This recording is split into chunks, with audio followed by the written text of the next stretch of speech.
അതുകൊണ്ട് തന്നെ GCC-യിലെ പ്രതിസന്ധി എന്ന് പറയുമ്പോൾ അവിടെ വളരെ സമാധാന അന്തരീക്ഷത്തിൽ പോയിക്കൊണ്ടിരിക്കുന്ന നാടുകളാണ്. അപ്പോൾ ഈ യുദ്ധം ഇപ്പുറത്ത് നീണ്ടുപോവുക എന്നത് ആശങ്കയും നീണ്ടു നിൽക്കും എന്നതിൻ്റെ ഒരു സൂചനയിലേക്ക് കാര്യങ്ങളെ കൊണ്ടുപോകുന്നില്ലേ? അത് ഉണ്ടാക്കുന്ന ഒരു അൺസർട്ടനിറ്റി, അനിശ്ചിതത്വം എന്തായിരിക്കും?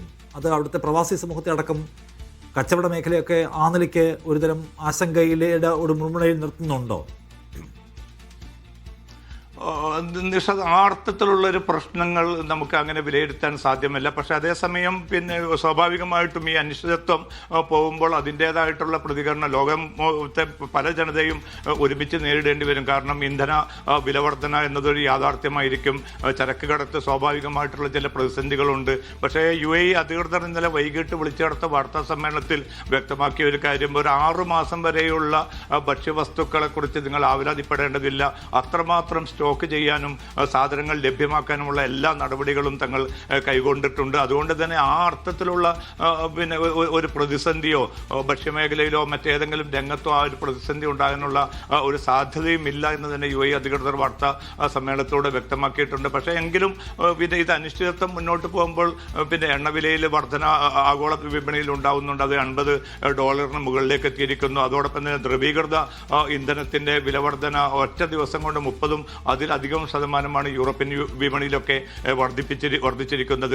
അപ്പോൾ പിന്നെ ചരക്ക് പിന്നെ വരവ് സ്വാഭാവികമായിട്ടും ഹോർമസ് കടലിടുക്ക് അടച്ചിട്ടിരിക്കുന്ന ഒരു സാഹചര്യം, അതോടൊപ്പം തന്നെ ആ മേഖലയിൽ സംഘർഷം തുടരുന്ന ഒരു സാഹചര്യം. ഇന്നലെ ഇപ്പോൾ അമേരിക്ക വ്യക്തമാക്കിയത് 17 ഇറാന്റെ കപ്പലുകൾ തങ്ങൾ കടലിൽ മുക്കിയിട്ടുണ്ട് എന്നാണ്. അതോടൊപ്പം തന്നെ ഇറാന്റെ ഭാഗത്തുനിന്നും ശക്തമായിട്ടുള്ള നീക്കങ്ങൾ നടക്കുന്നുണ്ട്.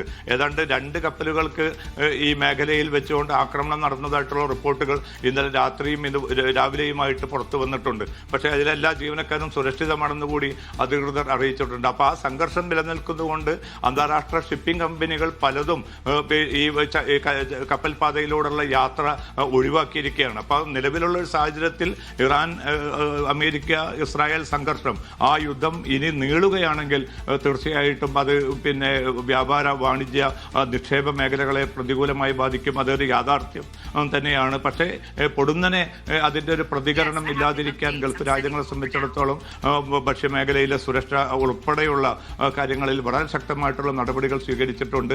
അതിൻ്റെ സ്വാഭാവികമായിട്ടുള്ള ഒരു പ്രതികരണമുണ്ട്. പക്ഷേ ചില ഉൽപ്പന്നങ്ങൾക്ക്, പ്രത്യേകിച്ച് പച്ചക്കറി ഉൽപ്പന്നങ്ങൾക്കൊക്കെ ചില വിപണികളിൽ വില വർദ്ധിക്കുന്നതായിട്ടുള്ള റിപ്പോർട്ടുകൾ ഇപ്പോൾ തന്നെ പുറത്തു വരുന്നുമുണ്ട്. അത് ഒരു യാഥാർത്ഥ്യമാണ്. പക്ഷേ എങ്കിലും ഇത് യുദ്ധം നീളുകയാണെങ്കിൽ സ്വാഭാവികമായിട്ടും ഒരു ദൂരവ്യാപകമായിട്ടുള്ള പ്രത്യാഘാതങ്ങളിലേക്ക് അത് പോകുമെന്ന കാര്യം ഉറപ്പാണ്. പക്ഷേ നിലവിലുള്ള ഒരു സാഹചര്യത്തിൽ അത്തരം ആശങ്കകളൊന്നും തന്നെ ഈ രാജ്യങ്ങളെ ബാധിക്കുന്ന ഒരു പ്രശ്നം നിലനിൽക്കുന്നില്ല.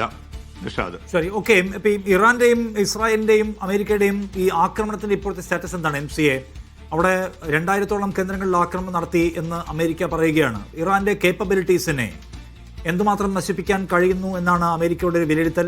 അപ്പോൾ ഇറാന്റെ പ്രതിരോധത്തിലും ഇസ്രായേലിലേക്ക് നടത്തുന്ന ആക്രമണമായാലും GCC-യിലേക്ക് നടത്തുന്ന ആക്രമണമായാലും അതിന്റെ തോത് കുറയ്ക്കാൻ, അവരുടെ പ്രതിരോധത്തിന്റെ പഴയ ഒരു ആവേശത്തെ തണുപ്പിക്കാൻ കഴിയും വിധമുള്ള അറ്റാക്ക് ഇപ്പോൾ ഇറാനിൽ നടക്കുന്നുണ്ടോ? എന്താണ് നമുക്ക് അവിടെ നിന്ന് കിട്ടുന്ന റിപ്പോർട്ട്സ്? എന്താണ് നിഷാദ്? ഇസ്രായേലിന് നേർക്കുള്ള ആക്രമണത്തിൽ ഒരു കുറവും വന്നിട്ടില്ല. കാരണം നിരന്തരമായിട്ട് ഏറ്റവും നവീനമായിട്ടുള്ള മിസൈലുകളാണ് പിന്നെ ഇസ്രായേലിൻ്റെ പിന്നെ വിവിധ ഭാഗങ്ങളെ ലക്ഷ്യമിട്ടുകൊണ്ട് ഇറാൻ അയച്ചുകൊണ്ടിരിക്കുന്നത്. ഇപ്പം അല്പം മുമ്പും തെല്ലവീവിലും അതോടൊപ്പം തന്നെ മറ്റു ഇസ്രായേൽ നഗരങ്ങളിലും ജെറൂസലം ഉൾപ്പെടെയുള്ള നഗരങ്ങളിൽ വലിയ പ്രകമ്പനവും സ്ഫോടനവും വരുന്നതായിട്ടുള്ള റിപ്പോർട്ടുകൾ തന്നെയാണ് ലഭ്യമായിക്കൊണ്ടിരിക്കുന്നത്.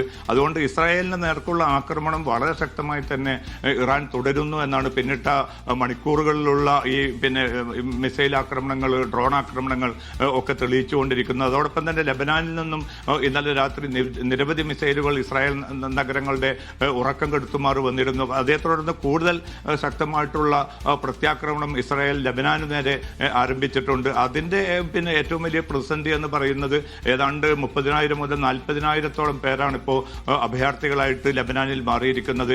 കാരണം അതിർത്തി പ്രദേശങ്ങളിലേക്ക് ഇസ്രായേൽ കരസേനയെ അയച്ചതോടുകൂടി അതോടുകൂടി ആ പ്രദേശങ്ങളിൽ നിന്നൊക്കെ അവിടെ പിന്നെ അധിവസിച്ചിരുന്ന സാധാരണ ജനങ്ങളെ പൂർണ്ണമായിട്ടും ആട്ടിയോടിക്കുന്ന ഏറ്റവും ക്രൂരമായിട്ടുള്ള അനുഭവങ്ങളാണ് ലബനാനിൽ നിന്ന് റിപ്പോർട്ട് ചെയ്യാനുള്ളത്. അതോടൊപ്പം തന്നെ ബെയ്റൂത്ത്, ദക്ഷിണ ലബനാന്റെ വിവിധ പ്രദേശങ്ങൾ എന്നിവ കേന്ദ്രീകരിച്ച് ഇസ്രായേലിന്റെ ആക്രമണം നടക്കുന്നുണ്ട്.